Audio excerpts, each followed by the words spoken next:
Now, let me tell you a little bit about what's coming up next. Please do not leave your seats. We have one of my favorite sessions coming up, which is kind of like a dragon's den, a pitch session, yes. So let me explain what's happening.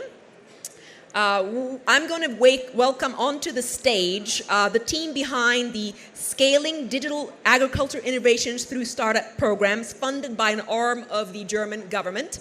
And two of its program administrators are here, Tina Lockman and Jacques Niembe. And what they will be doing is evaluating several companies that will pitch their businesses to them. So we're focusing on agriculture, so that should be really interesting. I wanted to ask the audience, as we wait actually for us to kind of reset the stage a little bit for that pitch session, wanted to ask you a couple of questions about what you know about agriculture on the continent. Well, I guess I kind of gave it away here, but does anyone know what continent has the largest arable landmass for agriculture and what percentage that would be? You can guess. Don't worry about it. You get points for guessing. 65%? We're talking Africa. I like it, lady. Going once. 65. Any other guesses? Come on. We can't just have one brave guest. Give 75? 75? Excellent. So we have 65 and 75. Let me get one more hand in here. Gentlemen, you are lagging here. All the women are stepping up. 60. Very good, very good, very good. Do we have any other contestants for this particular game? Okay. The gentleman in the black t-shirt is correct. According to the UN, it's 60% in Africa, which is why, agriculture is so vital and important. I think it still employs the largest number of people on the continent.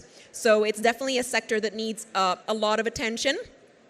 And some numbers again from, I believe, the World Bank Group. The continent needs about $40 to $70 billion in investment from the public sector and another $80 billion from the private sector to sustain food production on the continent. And that's just food production. We're not even just talking about cash crops for other purposes. So all in all, a very, very important subject that we will be talking about. Once again, so we'll have a pitch session. There will be 8 startups, and they will pitch for 5 minutes, and then we'll have a 2 minutes Q&A, so you can also perhaps pose a question to some of these startups. And then the judges from SAIS, as I mentioned, Ms. Tina Lochman and Mr. Niembe will be evaluating these companies. My colleagues up here will let me know when we can get that started. And then I wanted to just ask once again, I've traveled quite far to be here because I love this conference. This is probably my 4th time being at the AgriTech Summit. I've participated both in Rwanda and here in Kenya, and as well as in London. So can anybody beat my dedication? Anybody else has been to the ATS several times? Raise your hands. Way back then, Henry, you cannot take the challenge. You work for ATS and you're really cool and you're making this whole thing run. Anybody else has been here a couple of times? Anybody else? Okay. Well, I can ask this because I'm always curious about why the delegates are here. Is there anybody that wants to share really briefly what you're looking for? Is it funding? Did you come to network with other delegates, hear exciting ideas, or present something that your company or is working on? What are some of the main reasons? Just shout it out that you're here. So I came to learn. Come on now. This is the Climate Tech Summit, okay? We're here to come up with innovations and solutions. We can't be all sitting still. Why are you here? What? Pipeline. Thank you, sir. Pipeline for ideas or money? Or both? Ideas. Excellent, excellent, excellent. Thank you for that one. And yes, lady at the end? Funding, excellent. So I hear funding. Perfect. This is really, really interesting. And anybody else want to tell us why you're here? Okay. For those 2 delegates that answered, have you gotten any funding, lady? Work not yet, but you're going to pitch? Excellent. And sir, have you gotten any ideas, any pipelines, any people that you've met that given you some? A few? Very good, very good, very good. Lastly, I am also always in competition with my audience, clearly, as you can see. And I traveled here from New York because, as I said, I learned so much at this conference. So I'm always coming here every year. So I traveled 13 hours to be here. Who can beat that time? Anybody else traveled from further away than me? Yes? Where? 11? Where did you come from? Tunisia. Did you? Awesome. Okay, awesome, awesome. Tunisia. So we have Tunisia. Anybody else? Just shout out even if you didn't come from super far away. I just want to know. I'm curious to know where our delegates. Where? Greece? Greece. Amazing, amazing. Tikanis. You speak? Nice. So yes, we had Tunisia, we have Greece, we have New York, 13 hours. It was well worth it. Another question I can ask while we are waiting just for us to get set up is, remember I asked the panelists here about the reality of how we're going to raise all the capital that we need for the energy transition. Was there something that the audience can contribute about where else we could look for this money? Once again, I thought it was interesting. I'd never heard of philanthropic capital being deployed. Having reported on things like philanthropic capital in the United States, I know there are massive amounts of money offline, meaning it's never fully engaged. So that is a source that we could tap. Any other ideas as you were listening to the panelists? Yes? No?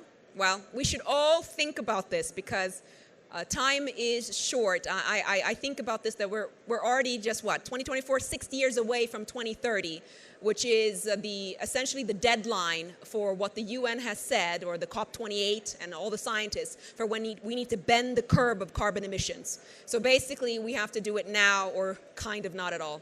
Anyway. Thank you so much for bearing with me. Let me introduce again our judges for this pitch session. So once again, we have Miss Tina Lochman from SAIS. Are you here with us today? Yes, please come on to the stage. Thank you. Can we give her a round of applause? Excellent. And Mr. Niembe, are you here as well? Yes, thank you, sir. Please come on to the stage. Jacques Niembe, come on to the stage.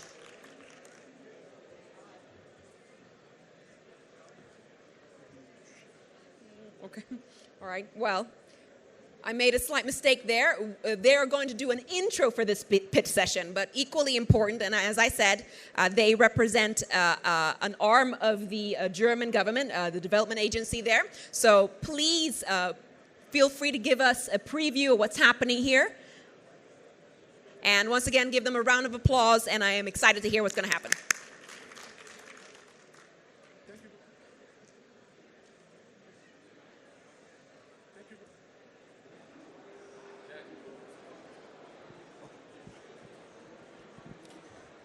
Yes, thank you very much, and welcome to everyone. My name is Jacques Niembe, and I am leading the Francophone component of the SAIS program. And I am with Mrs. Lochman, which is also my counterpart for the Anglophone program. So today we are going to shortly introduce the program, what we are doing, and after we give the stage to our startup entrepreneurs that will be presenting their business model, and we will not be the judges. But if you have any question, feel free to access startup directly. So, Tina, I don't know if you want to say something before I start. Yes. I don't know if you can go to the next slide, but like as my colleague Jacques has already mentioned, we are doing an investment readiness program on an annual basis for African startups that do have a digital solution, either in agriculture, food, or the climate sector. We are going into our 5th year now. Just started with our new cohort, and actually some figures and facts about our program. So within the last 4 years, we have supported 65 startups from 20 African countries. 95% of them are actually still on the market. And altogether, they raised over 40 million US dollar in investment. And we are especially proud of having like a really high percentage of female founders or startups that at least have a female leader in their management team. But we would like to give actually the stage to the startups. If you should have any questions, please feel free to come to our long booth. So there is a really long area for the SAIS program where you can find the SAIS team, but also the startups we are supporting. Hope to see you all there. And now have fun with the startups that are pitching from our last year's cohort. Thank you so much. Going to last time, we can start with the pitch directly. And yes, the first to come to the stage this morning will be agriBORA from Kenya.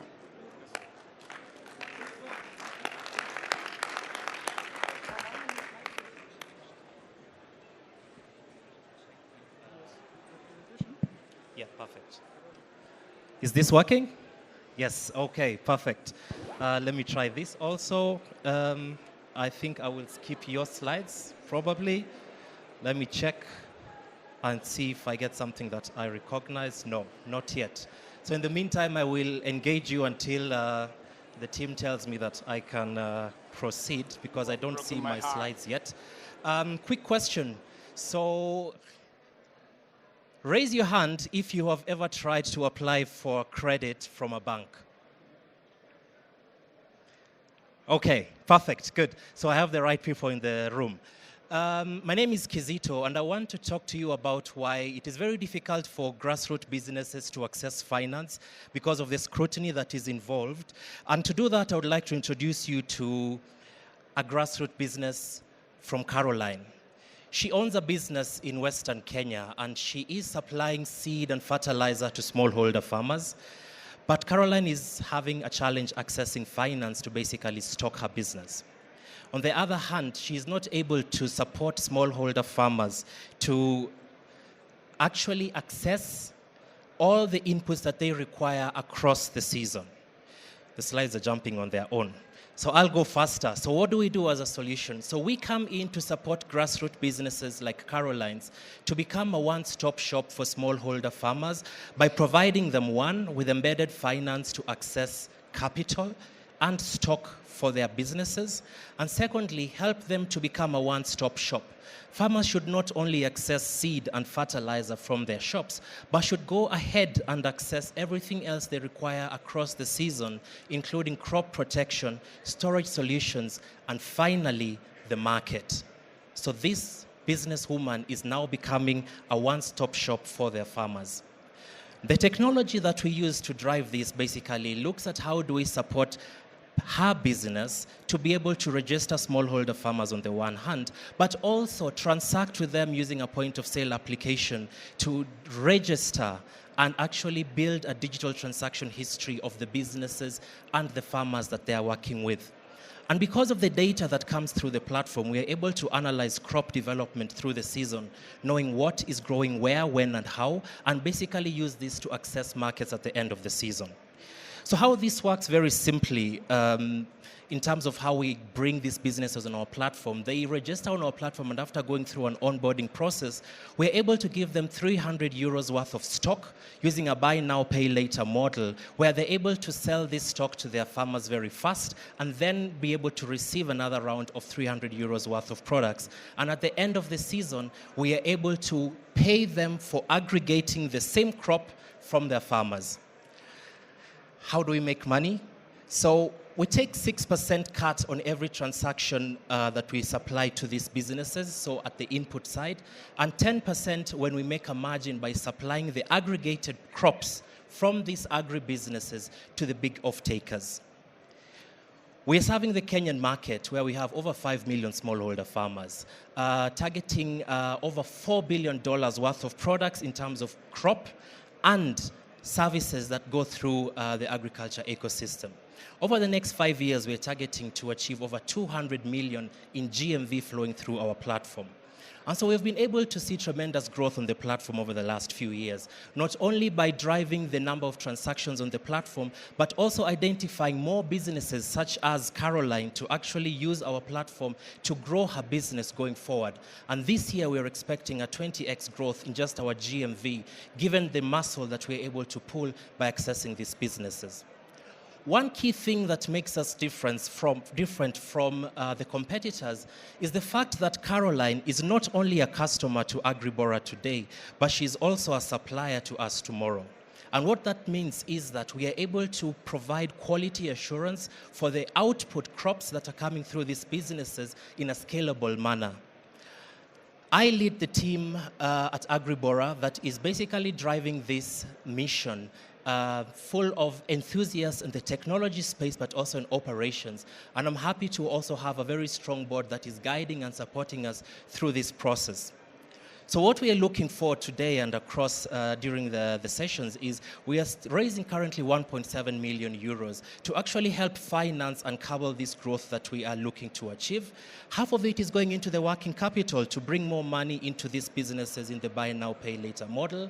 And so we are also looking at how to split this between debt and equity. So I'm happy to have this conversation with you. But we're also very lucky and fortunate to have been supported by different organizations across this journey.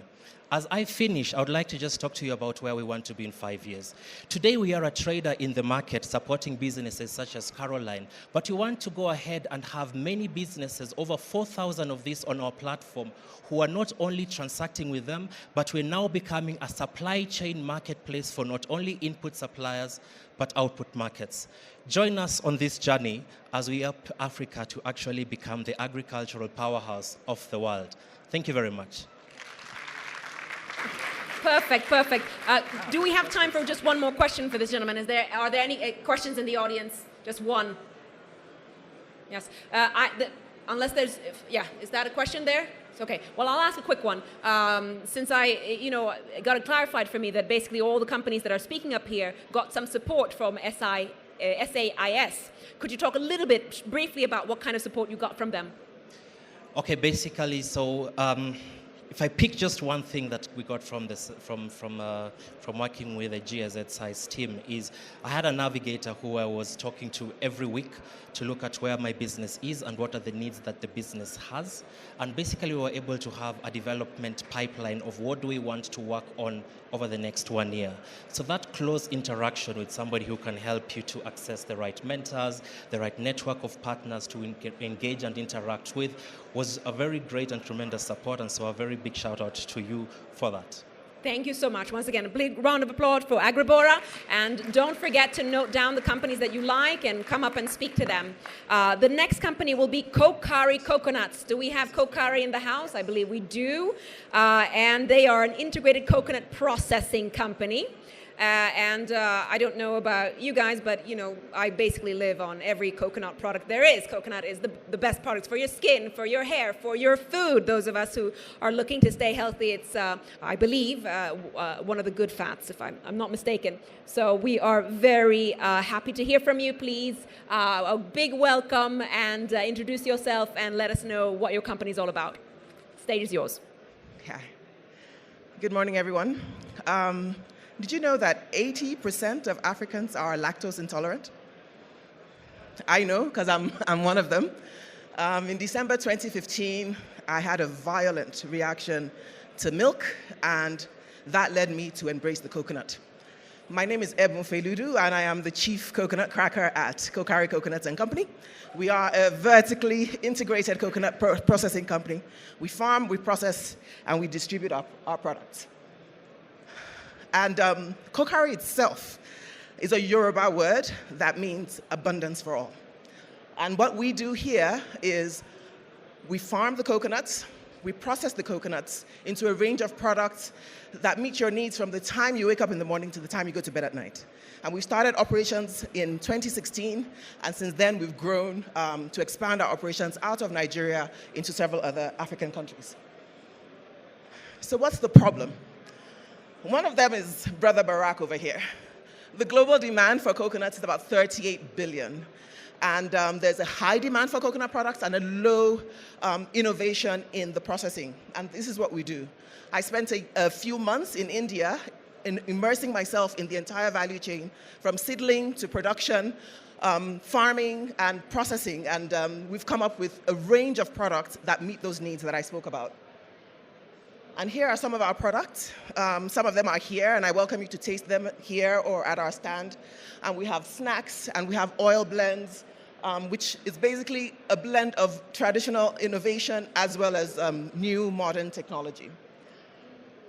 So this is the global market. And in Africa alone, we're looking at 9.5 billion. And in Nigeria, 500 million. And this is a huge market for us, and we've only just begun.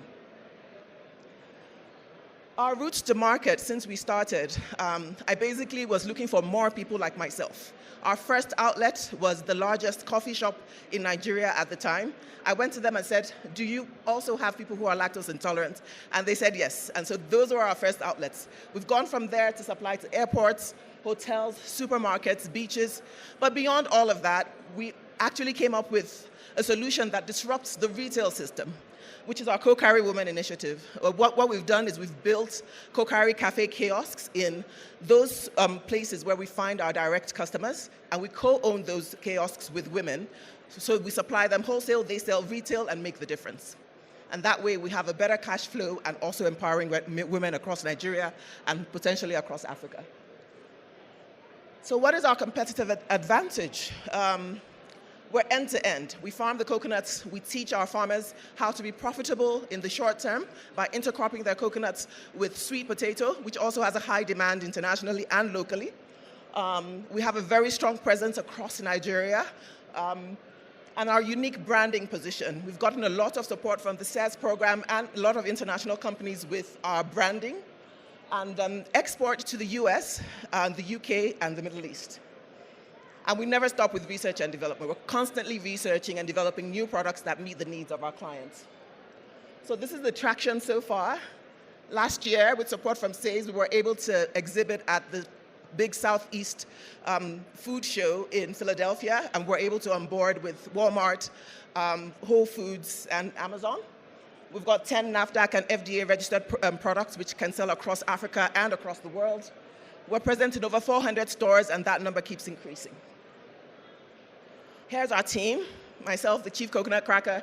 My partner is our entomologist who supports our farmers to ensure that the coconut trees are productive, and even more so than they would be if it was just them. A consultant and our IT engineer that helps to support our ERP, which our whole system sits on. And here are some of our partners. SAIS, of course, partners in food solutions, Hershey's, and many more. So we're asking for $1.9 million today. We've built a platform, and we need to scale that platform in terms of production capacity to meet the local needs and the international needs, to support our farmers to be able to farm actually a lot more on the land that they have, and also our distribution channel. Here are my details. Please feel free to come see me after this or at the SAIS stand. Ire, Kokari. Hello, can we give a big round of applause for Kokari? Stay 1 second.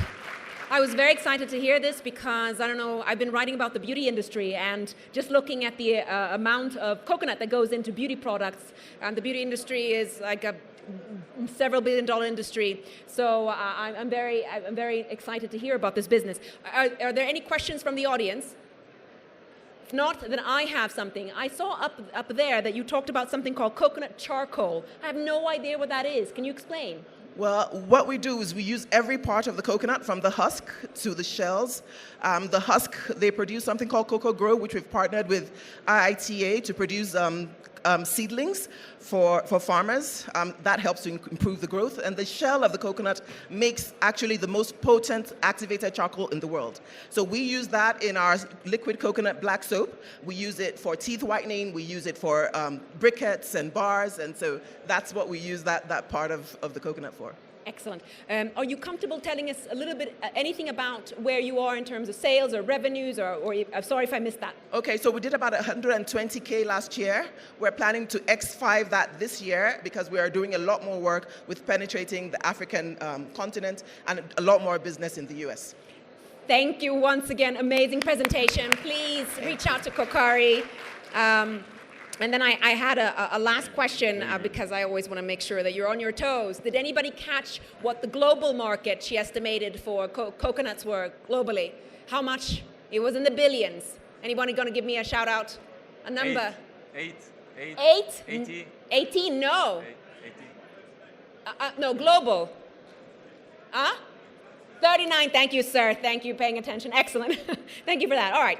So we have a gentleman on the stage now. He is representing Poslik. Did I say that correctly? Yeah, Poslik. Excellent. And they are a connected point of sale system. So we were excited to hear what you have to say. The stage is yours. Okay, thank you very much.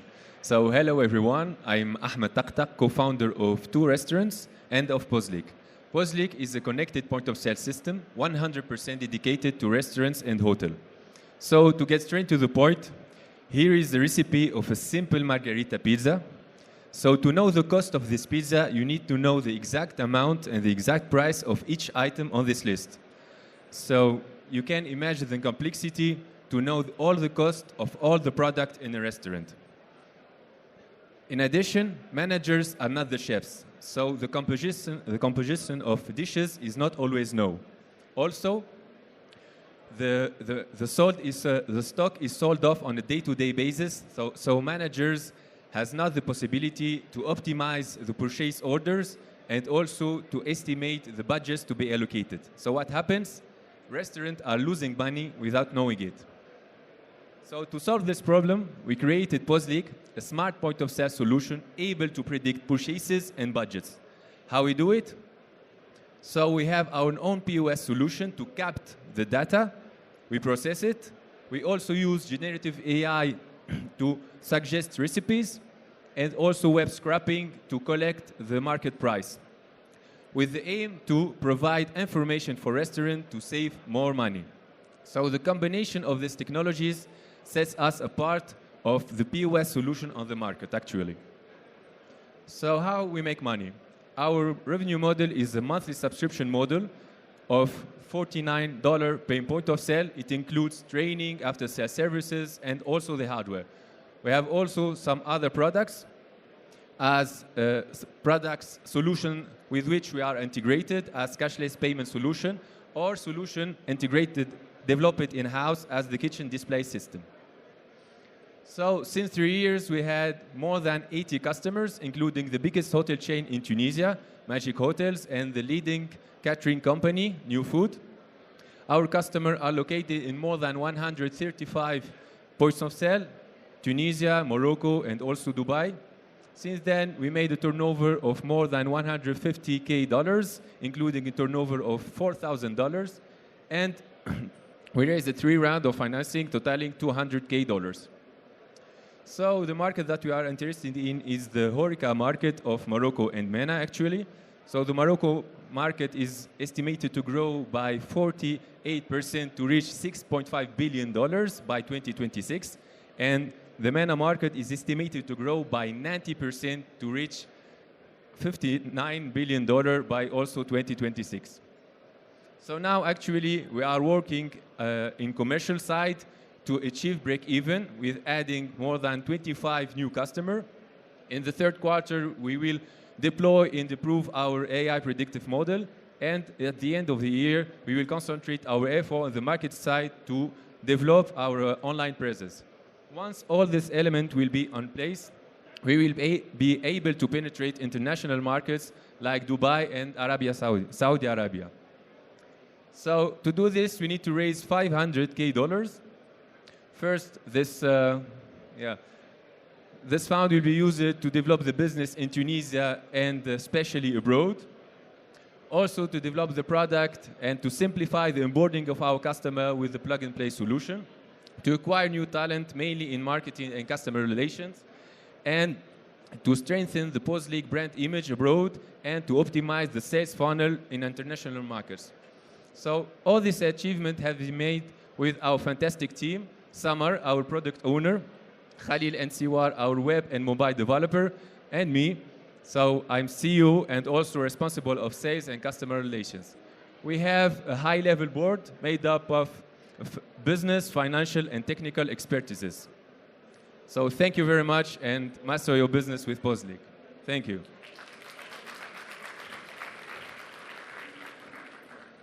Ahmed, thank you for that presentation. Once again, very, very interesting.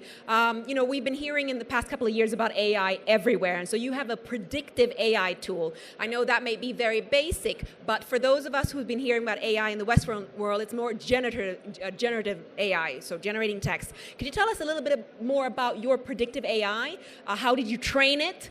I'm just very curious also because it's a good example of technology that's being created here on the continent. Okay, thank you for your question.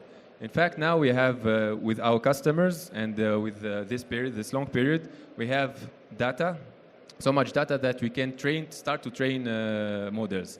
And now we start to train machine learning models to predict sales. And we use the classic generative AI like ChatGPT. For example, this recipe of margherita pizza was generated by ChatGPT. But after we will work on our own generative AI for local markets. Okay. For example, if you go to Dubai or Morocco, they have local recipes there. So you need to develop your own generative AI. So what we do when we can predict sales with machine learning, so when we have the recipes that we suggest, so we can estimate we can predict the purchases of the restaurants. Okay. So that's how we would do it. I would do it. Please don't let me cut you short because of that ring there. Yeah. That's actually very, very interesting. So let me get this correct. So it's both a generative and predictive AI function. Is that what you're saying? Yeah. Okay, yeah, excellent, yeah. Excellent. So I got that right. Interesting. I also just thought it was interesting. You were estimating the growth of the market just in Morocco. You also were talking about MENA. Are there some particular drivers behind that growth? I saw Morocco is 4.4 billion now and will go up to maybe 6 something. So what is driving that? Driving that, now we made it in opportunistic manner because in our scale. So we had a hotel there in Morocco. So we go there and we know that Morocco is really near and like Tunisia in culture, and also it's a touristic country. Also we made it in Dubai because we had some collaborations there. So the idea now is to go there, and we know that Saudi Arabia is developing the tourism there, so restaurants and hotels are really growing there. So it's that's the why. Growth of tourism and other factors. Excellent. Exactly. Thank you once again. Could we give him a round of applause? Thank you. Poslik, please get in touch with him and his company. Next, we have AgNexus. They're a company that makes making data work for the small holder farmers in sub-Saharan Africa, and that's actually a very good conversation since we've had a presentation on agriculture. You remember 60% of the world's arable land, so we're very excited to hear from you, sir. Please, the stage is yours. Thank you. Does it work? Yeah, it does. My name is John Mode. I'm from AgNexus. Just a quick poll. Did you have breakfast? Did you have coffee? Anyone who had coffee, tea? Excellent.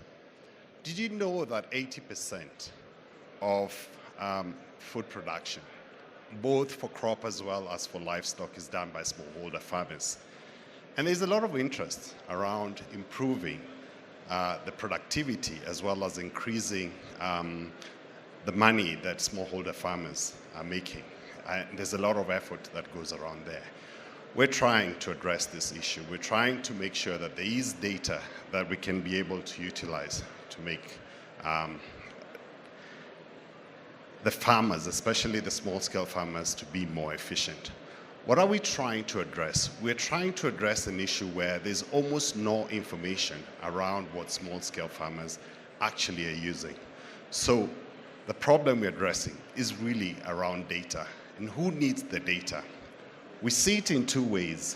One, the agriculture input companies are interested in understanding how the farmers are using the products. On the other hand, you find there's a lot of attention that is going to the smallholder farmers to find out what are they using as inputs. And so that's a really critical aspect that we're doing. How are we addressing this? We're focusing on a critical node for the smallholder farmers, which is the agro-dealer network. This is where farmers get their inputs as well as information on what they need in their outlets. So we're digitizing the agro-dealer network, And what we then do is we pick up this information, aggregate it, and we're able to generate reports that we call AgriTrack. So the data that we're getting from the agro dealers actually feeds into the reporting that we currently have. So our business model is really around the insights that we're generating around what smallholder farmers are making as investment for their business. And so we sell these reports, the AgriTrack reports, on a subscription basis. We're also generating insights from research studies that we're called to actually work through. And also we project that over a period of time, there'll be more people who come on board to actually look at our numbers. Is there need of data? Are people interested in buying data? We've had tremendous impact around there. So we have people who are investing to understand what smallholder farmers are actually buying. So in terms of revenue generation, we are looking at a curve that is going upwards, which is great. We've also had people who have looked at our business model and said, hey, that is very important. What they have done is to de-risk our business by giving us grants that has helped us to be able to address certain aspects of our business, the technology that we need running what we're doing. And we're currently looking at improving the work that we have. Now, the commercial engagement has been great. One country keeps coming up. Do you guys have Nigeria? And so this is what we're looking for. We're looking to raise for Nigeria because there's a very high level of interest to be able to go into that market. And so we're looking at about 550,000. This should be able to give us at least 2.5 years runway in Nigeria. And we believe, based on the interest that we have gotten so far, that this will be sufficient for the business. We started in 2017. We're in 3 African countries now, Kenya, Uganda, and Tanzania. We have a mix of knowledge on the crops, machine learning, AI, operations, research on board. So we're pretty happy with the team that we have. We've also gotten a lot of support from various organizations. So please join us as we transform lives with every data byte. Thank you. John, thank you for that presentation. I'd just like to point out the obvious here, but a lot of the times on the continent, in different sectors, there's often the complaint by investors or people coming in that there's a dearth of data. So this is actually a very, basic and important product that you are delivering. Now, do not say anything. This is a question for the audience to see if they were paying attention, but I thought it was quite remarkable, the rate of revenue increase. They went from about 40,000, I think, in the first year. Can somebody tell me the ballpark number that they were at in 2024, was it? Just in 4 years? Yep. Can somebody tell me the ballpark number? 350? So 350 going once? Okay, is there any other guess? 20? 420? Tell us, what was the right answer?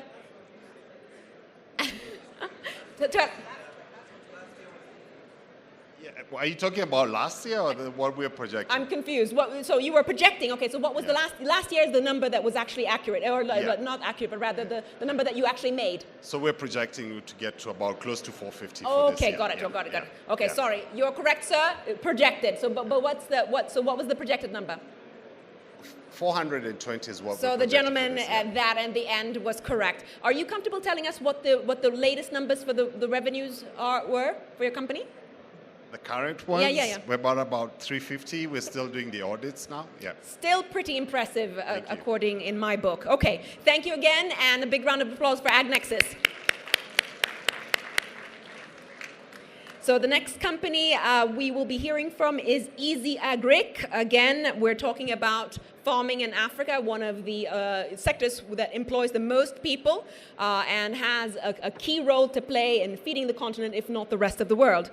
So they will be talking, or this gentleman will be talking about endless farming possibilities. The stage is yours, sir. Thank you very much. Hello. Hello. I know we can do better than that. Hello. Yeah. That's the spirit. So, morning, I'm called William Lewin. I'm a co-founder and CEO of EzyAgric. At EzyAgric, we are obsessed with creating endless farming possibilities by making agriculture easy and profitable for the farming community. By farming community, we mean, first of all, the farmers, but also the network of agro-dealers, the network of farmer cooperatives around farmers, because that is very key to make sure that we improve the productivity which we get from the farm. What is the biggest problem? So we look at agriculture in 4 major pillars of problems. One is that we need to make sure that a right agro input gets to the farm. Agro input, I mean seed, fertilizer, all that particular things. But secondly, we need to make sure that the right know-how to use that particular input is also that the input is used very well. Then thirdly, we need to make sure that we have agriculture inclusive financing for the farming community. Then last, we need to make sure that the farming community is able to turn their produce into cash so that they're able to take their kids to school and they become more motivated for them to do production again. What kind of solution did we develop? We developed a mobile application called EzyAgric, so whereby the agro-dealer shops, the farmer cooperatives, the farmers who can afford smartphones, they can be able to order these agro inputs from over 60 input manufacturers who are directly on our platform. Then 2, they're able to map their garden using satellite technology. They're able to keep their records. They're able to access good agronomical practices. Then they are able also to make sure that we are using their data to make sure that we give them inputs on buy now, pay later kind of basis. How do we make money? We make money through the commissions and margins, of course, for every input, which we sell through the platform from these big cowboys, especially the manufacturers.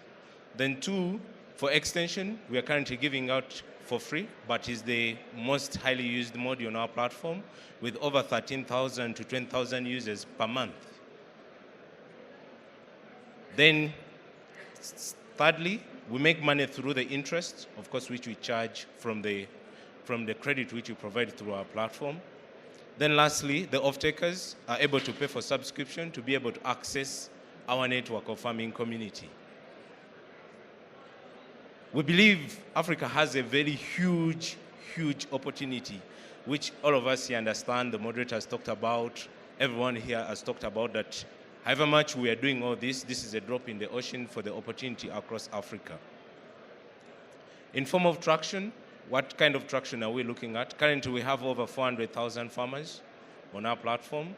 We have a network of over 450 agribusinesses. Those are agro-dealers, farmer cooperatives, etc. We are turning over $3 million per year in form of only agriculture inputs which are traded through our platform. And we are shooting for $5 million in the next 3 years. We have a very great team of over 20 people plus from different sectors, from agribusiness industry, from business development, from business, any kind of skill set which is required for us to develop the platform which we need to make sure that we create endless farming possibilities. So we are raising our seed round. We are raising 1 million. 800,000 has already been committed of this round. We have different participants like Google Black founders in this round already. So we are remaining with only 200,000 for us to close the round. What are we shooting for? We want to make sure that we have over 3,000 transacting users per month. We want to make sure that we turn around $5 million.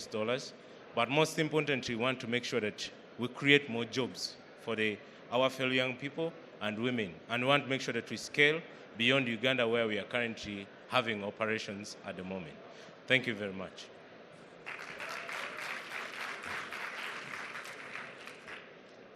William, thank you so much for that presentation. I don't know if you heard something that caught your ears, but when you said satellite technology, I know that's an adjacent question, but I'm curious, who's satellites and what's that all about? So essentially, tell us again. Sure. So what we discovered in Africa, by the nature of our land policy, most of people don't know their land sizes. They don't know where their land stops. And it's very expensive to hire surveyors to open the boundaries. So what we did is that we developed a technology whereby the farming community are able to go and pick different GPS coordinates. Then We have an algorithm which is able to extract out your acreage from that, and it advises you the kind of inputs, the fertilizers which you need to put on that particular piece of land to make sure that you gain more production. Excellent. And then there was a number you throw out, that 3 million. Was that your current revenues at the moment? So that's our current gross or turnover, or some accountants call it gross revenue. That means that that's the amount of money which we're able to trade through our platform currently every year. Excellent. So if you're looking to invest in one of the largest sectors with that employs the most people in Africa, this is it. Look at these companies. Thank you so much for that presentation. So the next company we will hear from is Duhqa. I hope I pronounced that correctly. And they are about optimizing African micro stores with technology. Yes, so we are very happy to hear from you, sir. The stage is yours. So I'll start with a story. More than 490 million Africans are living under $2 a day. Did you know that? How are they spending this money? Of course, they spend it using food. But the question is, will they go to convenience stores, supermarkets to buy? No. So where do they go? They go to what we call mom and pop shops.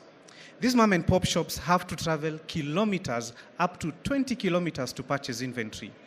Why, you ask? It's because majority of the distributors and also manufacturers do not deliver to the shops their size. Farmers as well don't have the capacity to be able to deliver to them directly. So what happens? They lose income, money they would have spent, maybe time they would have spent selling, now they're losing it on going to buy inventory. Additional cost because they have to pay for logistics, and the farmer is not willing to cater for the logistics, neither is the manufacturer. And also they lose time that they would have spent selling. So Duhqa was created with this in mind. We thought, how do we support these mom and pop shops that are supporting 490 million Africans in the mass market? And the answer was a technology that is able to have procurement solution for them so that they can procure goods, they can connect with farmers, connect with suppliers like manufacturers and even distributors, get financing in the process, which means then they can continue being in business, and delivery. We promise delivery within 6 hours. Now, it's a huge opportunity. I spoke about 490 million Africans. So, of course, $2 a day, that means $980 million a day. So, 350 billion a year. And the market that we can tap into is 90%. It's 90 billion, which is 36%. Now, of course, there are competitors, and you probably know some of them. But we group them into three. We have the asset-heavy competitors. We have the asset tech competitors. They combine both assets and technology. You sort of see them at the middle there. And then you have ourselves who are making, the goods already are with the farmers, the goods are already with the suppliers and the manufacturers. What we need to do is find where the products are needed and then connect from the nearest source of where those goods are. So what we do is that we don't own warehouses. Our idea is to connect distributors, suppliers to where the markets are. So a farmer can be with the products. We just need to know that they have the products and they're ready, and we'll make the connection with logistics through third-party logistics vendors.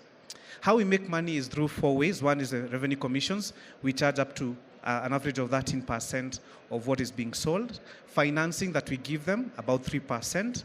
Our app is used as a virtual billboard where you can be able to buy space and market. So that we charge $1,500 a month. And subscription where you can subscribe to data, be it as a bank or a manufacturer, the person that may need the data of what is moving. Now, in terms of what we measure things like service quality. How right are we in delivering within 6 hours is 95.5% of the time, and customer retention is at 90%. Last year, we did $24 million in GMV, and out of that, we retained 2.67. We worked with 85 drivers who every day had work to do with us. 48 manufacturers are signed up, and now we have 4,000 farmers that we are sourcing products from. We have a team joined here already by some of them that has made Duhqa successful. They've worked in 35 markets across Africa. We have launched 4 startups previously, And this team has also worked across 9 industries, being a team that is ready to be able to deliver on the dream. In terms of investors, we have current investors, as you can see there. These are the ones who are backing the dream. And of course, you are also welcome to join us and be part of this team that is bringing solutions to 490 million Africans, starting with the mom and pop shops that are pushing products, either processed or farm produce. You can talk to us and find out how you can partner with us together. A bit more, thank you. I live in New York, and I know that the mom and pop shops are also vital. They are conveyors not just of products, but of culture, and of they have intimate knowledge of the communities in which they operate. And apart from the fact that you just mentioned that you're supporting directly the economy when you're supporting mom and pop shops. So I think that's very, very important. I wanted to ask you a question about, you had a 6-hour delivery guarantee, which I thought was very exciting. I mean, come on. I mean, that's pretty cool. I mean, is that better than Amazon? Sorry, Jeff. Anyway, but I wanted to ask you, so how do you guarantee that, and what kind of modes of transportation are you using? So we first of all believe the most important thing is the goods to get to the customer. Doesn't care if you have a suit to deliver. They just need the products when they need the products. So we use various ways to deliver. One of them, the key secret sauce to it, is mapping distributors nearest to the customer as much as possible. So we say, if you have a distributor who is at least 10 kilometers from the customer, that means then we can easily deliver the products. The other one is that over a period of time, data tells you 90% or even more than 90% of what you need at any particular day. So we ensure those products are in those particular depots. And then the next is connection. So we are doing motorcycles, tricycles, pro boxes, which are 4-wheelers, small one-tonners. Ideally, the smaller the vehicle, the better to navigate some of these not very structured, infrastructure is not really very developed. So that's our secret sauce. Thank you so much. $24.7 million in sales the last year, amazing.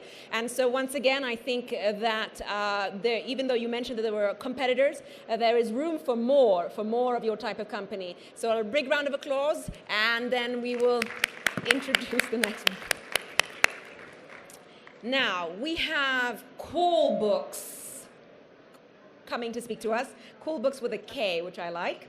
And making sustainable cooling accessible to all. We're very interested to hear about this. The stage is yours, sir.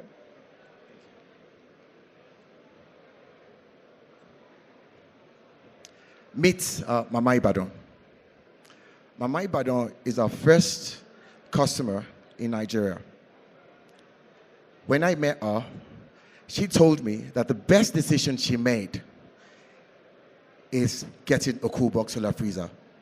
She no longer has to throw away her frozen food in the nearby river because of lack of power supply. There are over 600 million, this is not the slide. Sorry, I'm so sorry, but this is not the slide. This is not the slide. I'm so sorry. Yeah.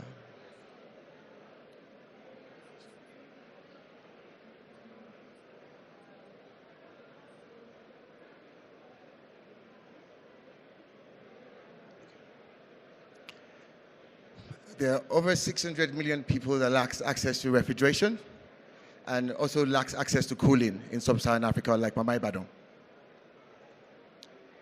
I'm so sorry, I may not be able to because it's not the slide. I can't.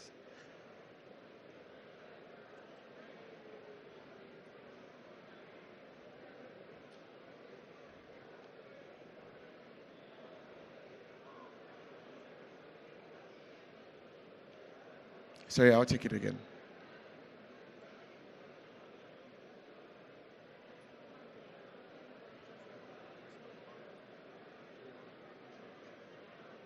Okay, thank you. So I was told that I'm so sorry about this, the mix-up. I would have to come back tomorrow again. But I will just tell you a brief about Koolboks, what we do. So we generally make smart refrigeration. We make refrigeration affordable and accessible to everyone that needs it. And we started in the year 2021 officially, and today we've grown to over 23 countries. I'll be very happy and excited to tell you more about that tomorrow. I'm really sorry for the inconveniences. Thank you so much.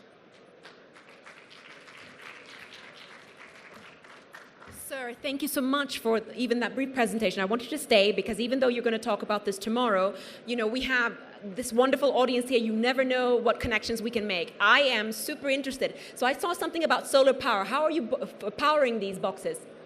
We use the sun and water, which are extremely abundant in sub-Saharan Africa, to be able to generate refrigeration. And we've been doing this, and the main reason for doing that is because we want to make refrigeration affordable and accessible to everyone that needs it.